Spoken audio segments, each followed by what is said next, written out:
The first thing you want to do is remove as much fluid out of the reservoir as possible. The last thing you want to do is spill any fluid anywhere, since this will eat right through your paint. So grab a turkey baster or something else to extract the fluid out of the container. Looking at the master cylinder, you will notice 2 brake lines on the left side and also a few bolts that mount it to the brake booster in the back, as well as 2 electrical connectors. First, I'm going to remove the bolt to this bracket so I can free that brake line in the back. There are 2 bolts in this area, one that holds the bracket I just mentioned, and the other to keep the master cylinder mounted to the brake booster. So grab your 9/16 wrench and remove the first bolt. Once that outer bolt is removed, you can remove the bracket. Pull the top of the bracket towards you first to get it off at the stud. Then just push it down to get it off the brake line. And try not to drop it like I just did. Here's what the bracket looks like. You can see the brake line rests in that little slot and the bolt clamps the bracket shut. Now we can work on the brake lines. Also, it would probably be a good idea to grab a bucket or some kind of container to catch any fluids that may leak out of the lines or bottom of the master cylinder. I'm in the process of replacing all of my brake lines, so mine are pretty much empty at this point. Now there are 2 different size brake lines entering the master cylinder. This one is 5/8. Oh, and make sure you are using flare nut wrenches for these. A regular wrench will strip those bolts because it doesn't touch each side like a flare nut wrench does. Once that is removed, you can gently push it to the left. Don't push too hard if you're not replacing your brake lines. They can be extremely brittle due to their age, so just be careful. Now move on to the other line. This one is 7/16. If at any point you try to remove these lines and they don't budge, just spray it down with some penetrating fluid and let it set for about 15 minutes.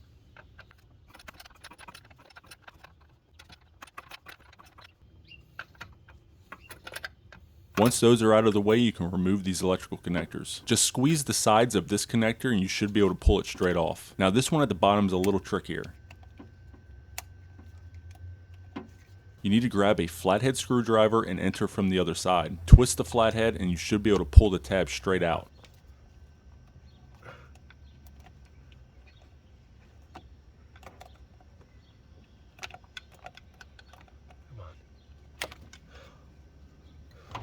In order to prevent you from breaking this plastic clip, let's take a closer look at this connector. See, you put the flathead here, twist, and then pull. This should release the connector and prevent you from breaking that plastic piece. Once that is done, you can start removing the bolts that connect the master cylinder to the brake booster. There are 3 bolts total. We already moved one earlier that held that bracket into place. So now you have 2 left, one on each side. All bolts should be 9/16 in size. If you are having issues removing any of them, I would suggest getting a breaker bar or use a pipe like I am doing right here. Just slide the pipe over the wrench and then loosen the bolt. If the bolt still doesn't budge, get some penetrating fluid and spray it down thoroughly. Once that bolt is removed, you can move on to the other side.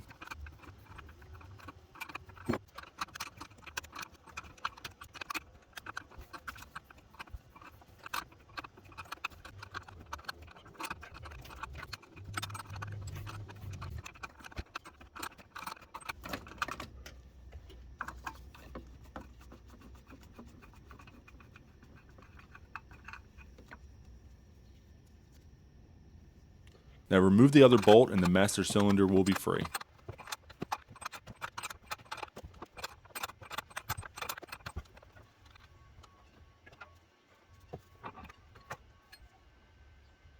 Then grab a bucket or container and dump the rest of the fluid out of the master cylinder. And try to actually get it inside of the container, unlike me.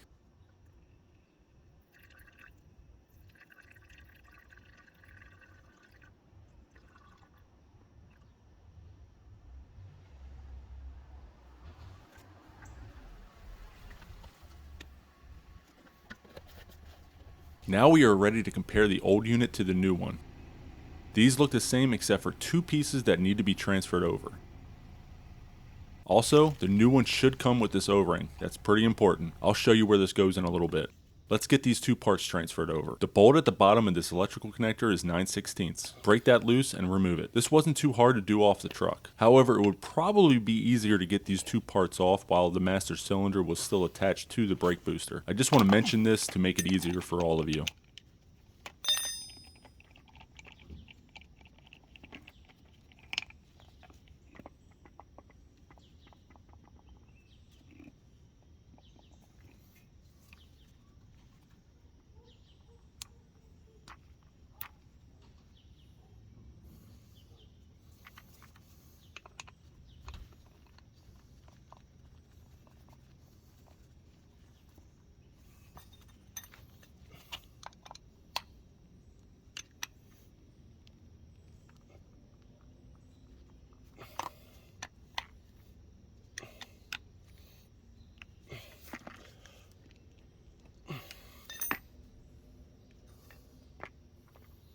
Once that is removed, let's get that other piece off. For this one, I decided to use an adjustable wrench since I didn't have an open-ended wrench big enough. And yes, this worked just fine, as you will see me break it free right here.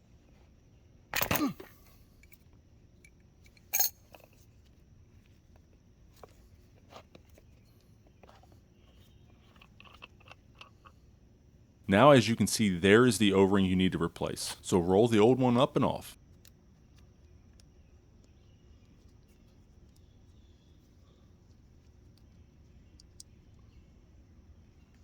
So grab the new O-ring and put a tiny bit of silicone paste around it. Of course, I didn't catch that part on camera, but you want to make sure you lube it up a little to prevent it from binding when reinstalling it to the new one. And don't worry if this plastic piece falls off, just put it back on. Once you get the new ring on the metal part, you can install the electrical connector on the new master cylinder.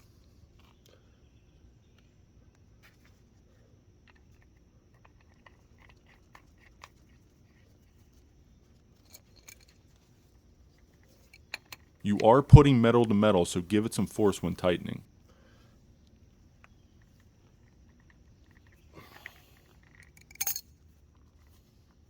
At this point, you need to bleed the master cylinder before installing it back on the truck. You are going to need some kind of device to keep the master cylinder secure and prevent it from moving around too much. A little movement is fine. You just don't want the master cylinder to tip over while you are bleeding. I bought this small workbench and will use this clamp to keep it in place. Here are the things you need to successfully bleed your master cylinder. The master cylinder, obviously, a bleeding kit.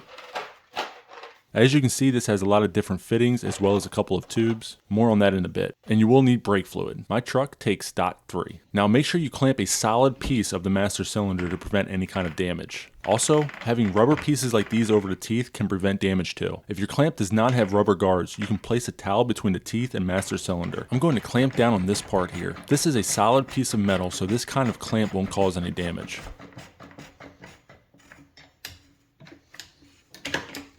Once the master cylinder is secured, we can try different fittings for the brake line ports. If there are any caps over the brake line ports like this one, now's the time to remove it. There are multiple sizes of adapters in the bleeder kit, so you may need to test fit a few to make sure you grab the right ones. Most master cylinders have 2 different size ports, so it's not as simple as finding just one that fits. Keep in mind this is a plastic universal bleeder kit, so you need to make sure you use the correct fittings or else this will leak brake fluid everywhere. You want the fittings to screw in with a little resistance and then require a wrench to make it snug. If you are able to screw the fitting in all the way by hand, that's most likely not the correct fitting. It should not be that loose. The first fitting worked perfect for me. The second, not so much. As you can see here, the fitting just did not feel right. I would feel some resistance and then it would become loose again. This is a clear sign this is not the correct size. So I need to filter through the other sizes in the kit and find the right one. Since I already know the fitting I had in there was a little too small, all I need to do is match up the other fitting that's slightly larger. Once you find the correct size, use a wrench to slightly tighten it. This is going to be kind of tricky. These are plastic, so you don't want to over tighten them, but you don't want to have them too loose either. Just give it a few turns and then check with your fingers. If it moves around at all, you either have the wrong size or you need to tighten a little bit more. Make sure both of the fittings are snug to prevent brake fluid from escaping, and then we can move on to the next step. Go ahead and remove the cap. Now before you continue, periodically check the master cylinder to see if it's sturdy or not. I had a little bit too much play in mine, so I'm going to adjust the clamp again. You want to make sure the master cylinder is almost straight up and down before adding brake fluid. Just like that. About as straight as you can get it without busting out a level. Before adding fluid, there are 3 more things that you need to do. The first is grabbing these white plastic tabs. Now you may be asking where these go. These plastic pieces will sit on the top of your master cylinder where the cap typically is and will hold the tubes in place. When bleeding, those tubes will have pressure in them, which will make them naturally move around. You don't want that, because if they move around too much, you could have air enter the line. The second things you want to grab are, you guessed it, the clear tubes in the kit. I'm pretty sure all bleeder kits come with clear tubes, which honestly makes sense because you need to see the air exiting the master cylinder. Just push the tubes over the ends of the fittings at the bottom and then feed the other end into the white plastic tab at the top. These white tabs can be placed anywhere on top. You can see I am adjusting mine right here. Do the same with the other side and then we can move on.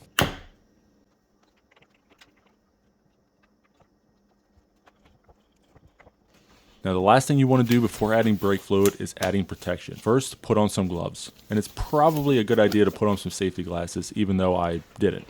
Then, place a paper towel under the master cylinder like this.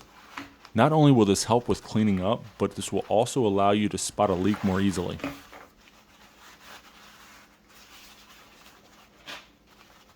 Once that's done, let's move on to adding brake fluid. Whenever you buy new brake fluid, you want to make sure the bottle has a seal like this and that it isn't broken. Brake fluid is very hydroscopic. Brake fluid is very hydroscopic. Scopic? Brake fluid will absorb moisture very quickly. Ta-da! So break that seal and start pouring fluid into your master cylinder.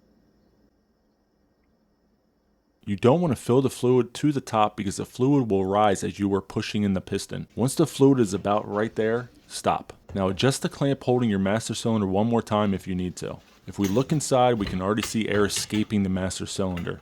This means fluid is pushing the air out, which is exactly what we want. If air is in the system, you will have a squishy pedal, or worse, you will lose the ability to stop. Also take note, you need both clear tubes to be submerged in brake fluid. This will prevent air from entering back into the master cylinder. Now in order to speed up the process, I'm going to use a punch like this to press the piston in. This will force fluid in while pushing air out of the master cylinder.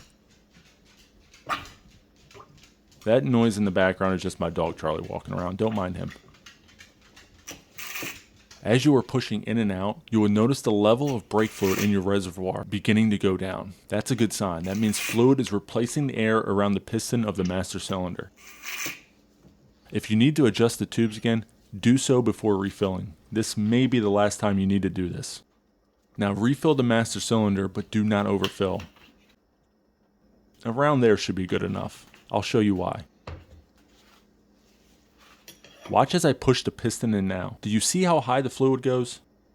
Luckily I had just enough, or else the fluid would have overflowed and I would have had brake fluid leaking from the top. The fluid level will go down as I continue to compress the piston. Oh, and if you notice fluid in one of the tubes isn't moving like this one, you may say something like this. I don't know why this one isn't working. That is concerning. But do not worry, fluid will eventually start flowing through that one shortly. Just keep pressing the piston in. This is going to take some time and patience. Make sure you periodically check around both of the fittings to make sure they aren't leaking, and also make sure the tube stays submerged in brake fluid. If there is a leak or any of the tubes aren't submerged, you will let air back into the master cylinder, and that kind of defeats the whole purpose of what we're doing. As you can see, the fluid in this tube is finally starting to flow. This took me between 10 and 15 minutes to completely remove the air trapped inside, so again, just have some patience. And take a break if you need to. Air will very slowly bleed out of the piston, even if you aren't pushing it, as you can see by these air bubbles right here. Now, air will collect at the top, so you can't expect it to completely bleed itself without your help. You still need to push the piston in, but if you need to give yourself a break or go get something to eat, go ahead and do it. When you are ready, jump back into it and force the rest of the air out of the master cylinder. At this point, if you don't have any leaks around the two fittings, then you shouldn't have an issue with them. However, it's still a good idea to keep an eye on them, and you also need to keep checking those clear tubes and make sure they are submerged in the brake fluid. At this point, you should notice three things. 1, the air in the tubes are getting smaller and smaller. 2, the fluid level isn't moving nearly as much as it was before. And 3, the piston is getting harder and harder to push in compared to when you started. All three of these are good signs and means you are bleeding it correctly. Now I'm going to let the rest of this play out without music because it seems like most of you do not like music playing in the background. Actually, let us know in the comments if you are for or against background music. I'll jump back in when we are done bleeding. Enjoy.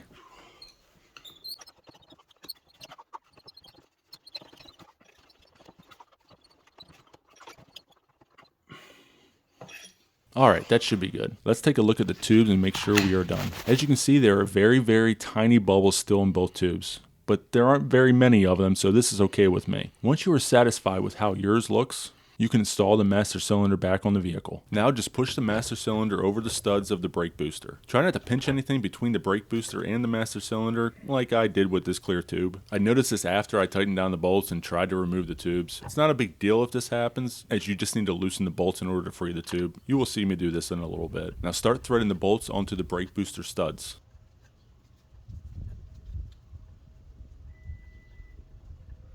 As you can see, this bolt looks new, but it's actually the original. Check this out. I found a product that will strip rust right off of bolts with ease. I'm also going to be using this on my brake line bracket. This is called Crud Cutter, the must for rust. This is a rust inhibitor that will prevent you from having to replace rusted parts over and over again. In order for me to demonstrate the effectiveness of this product, I'm going to start with one bolt and then compare it to the other bolts when finished. Here's the process. First, get a small container to put the fluid in. Second, dump enough fluid into the container to submerge the parts you are looking to restore. Third, put the part into the fluid and then wait. You are going to wait about 30 minutes for the Crud Cutter to do its job. As you can see from this time lapse, the bolt is starting to shed the rust.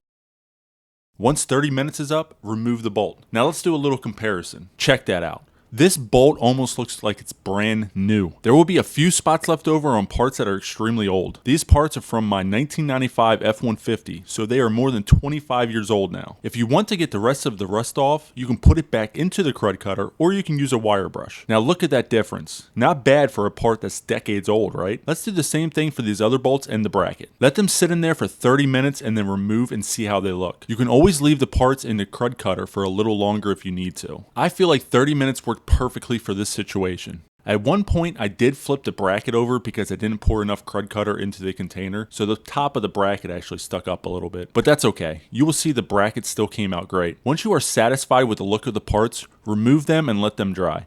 If you are doing this on painted parts, it will remove the paint, so just be cautious of that. As you can see, the minute I take a wire brush to the bracket, the paint starts peeling off. This doesn't bother me because I wanted to paint the bolts anyways. I chose a rattle can that's both a paint and a primer. This makes it easier and cheaper to prevent these parts from rusting in the future. Now, I have very little experience with the spray can, so these aren't going to come out looking great. Again, that doesn't bother me. The goal here is to prevent rust.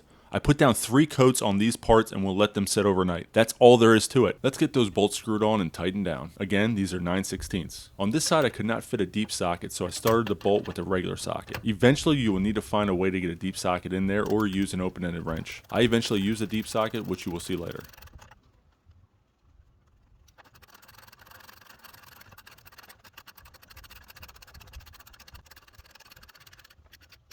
Once you have tightened down those bolts, you can work on the brake lines. Start by placing a paper towel or some kind of container underneath the lines to catch any fluid that may leak out.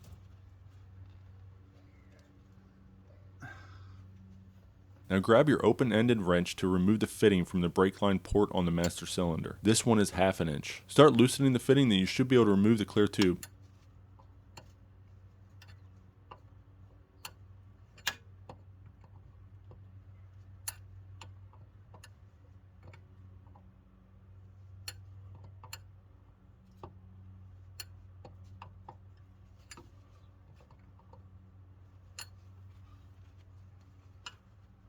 Unless you pinched it like I did. Now let's loosen one of the bolts on the brake booster stud and get that tube out of the way.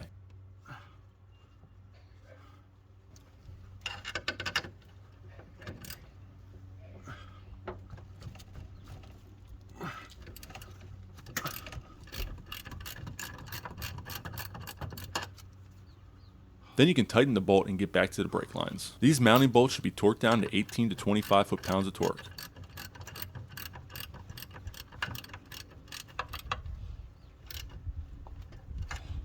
Oh, and make sure you are only doing one brake line at a time. Do not remove both fittings and then let the fluid drip out while rushing to get the brake lines installed. You want to be able to start screwing the brake line into the master cylinder immediately after removing one of those fittings.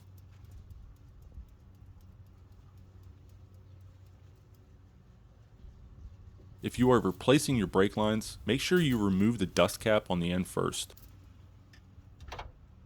Now with one hand, loosen the fitting and then get the brake line ready with the other hand. Once the fitting is off, immediately try to connect the brake line. This line went on pretty easy, but the other line was a little difficult, as you will see in a little bit.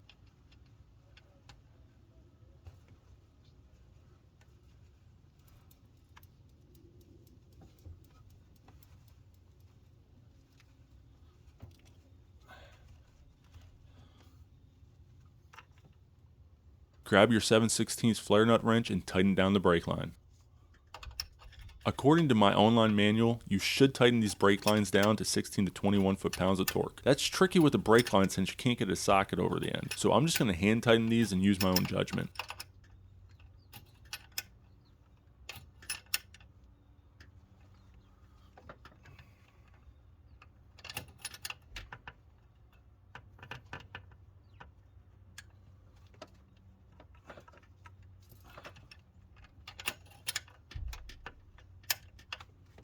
Once that's tightened down, move on to the other brake line. This is the same process as the other one.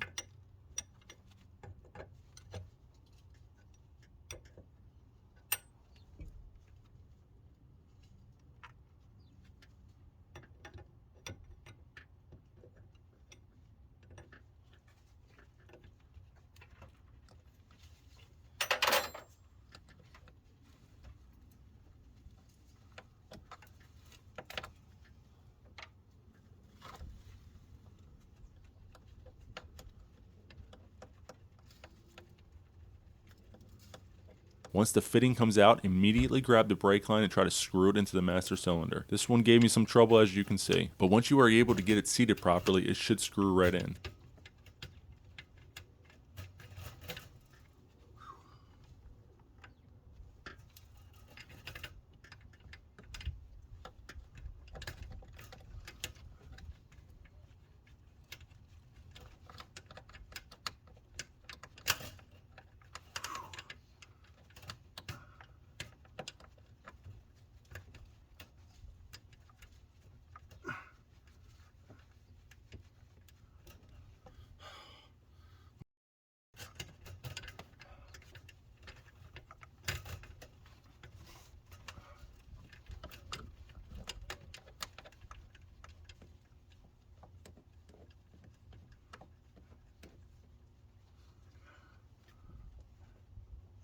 Now grab your 1/2-inch flare nut wrench and tighten it. If you are reusing your factory brake lines, yours will be 5/8. This new brake line for my truck is 1/2.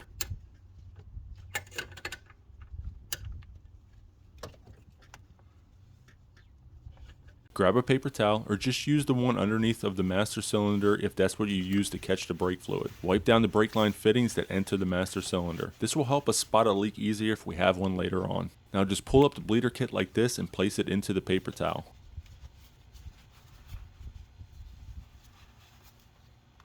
And put the cap back on the master cylinder. Let's tighten down those mounting bolts. As you can see, this space is pretty tight. I couldn't use a shallow socket because the stud the bolt mounts to is way too long, so I felt like I had to use a deep socket. However, I completely forgot I have this set of ratcheting wrenches. It has all the commonly used sizes and comes with a nice carrying case. That's what I should have used. Instead, I struggled to get this bolt on and risked stripping the nut. Luckily, the bolt went on and I avoided stripping it somehow.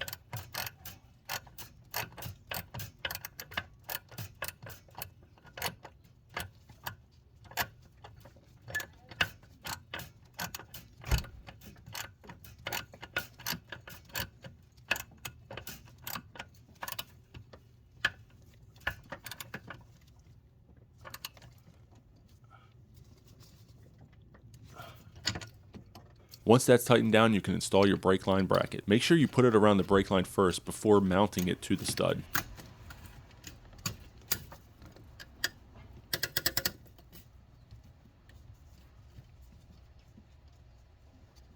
Now you can grab the other bolt and screw it on.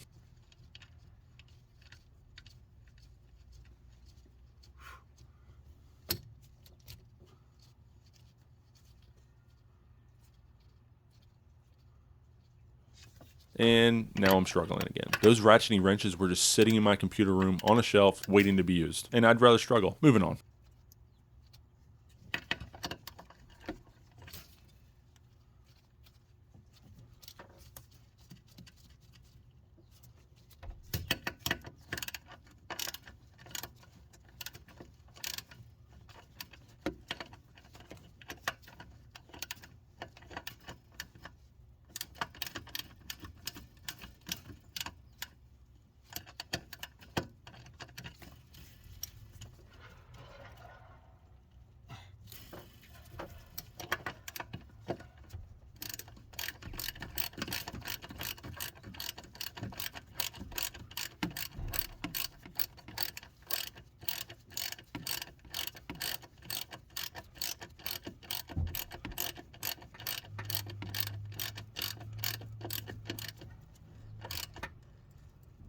Once that bolt is tight, check the orientation of the bracket. I did not like the way mine had turned clockwise. I felt it turned too much and may ruin the brake line at some point in the future. So I loosened the bolt again, and this time I tried to push the bracket back a little, so when the bolt started to tighten, it should bring the bracket forward a tad, just like that. See, the bracket is closer to being straight up and down as opposed to being too far towards the camera. Now, before you do anything else, check your brake lines. You want to make sure they aren't rubbing up against anything, especially the steering shaft. There are a few gaps you can run them through, and yes, you can bend them where you want them, just don't go crazy with it. The last thing you want to do is bend too much and kink the line. These brake lines are pretty durable, but you still want to be careful.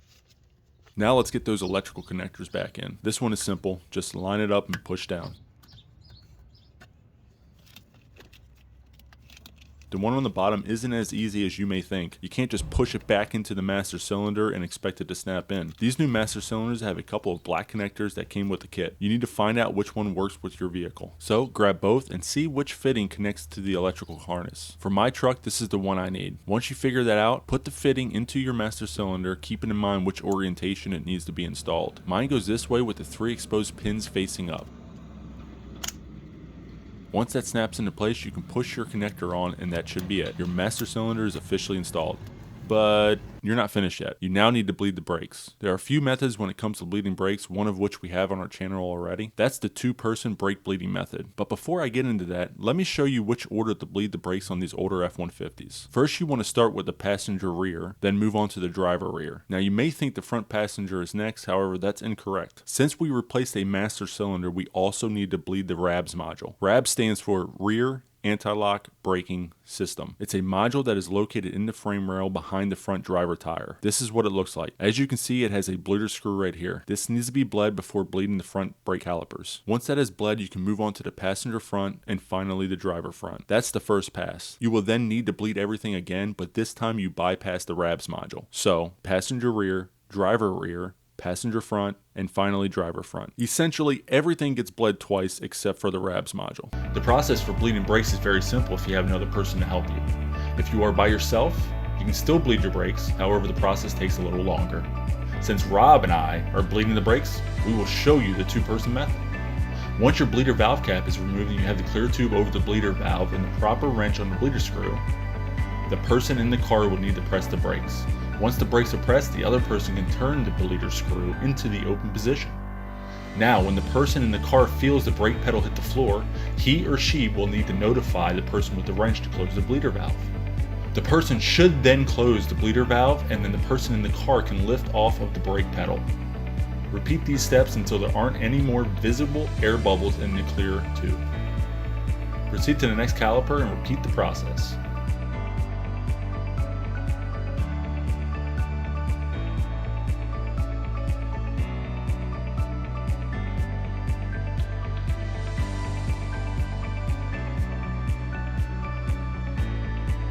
That's all there is to it. If you found any part of this video helpful or entertaining, please give it a thumbs up. Also, if you haven't subscribed yet, hit that button as well as the notification bell so you don't miss a video from our channel. Thanks for watching and we'll see you on the next one.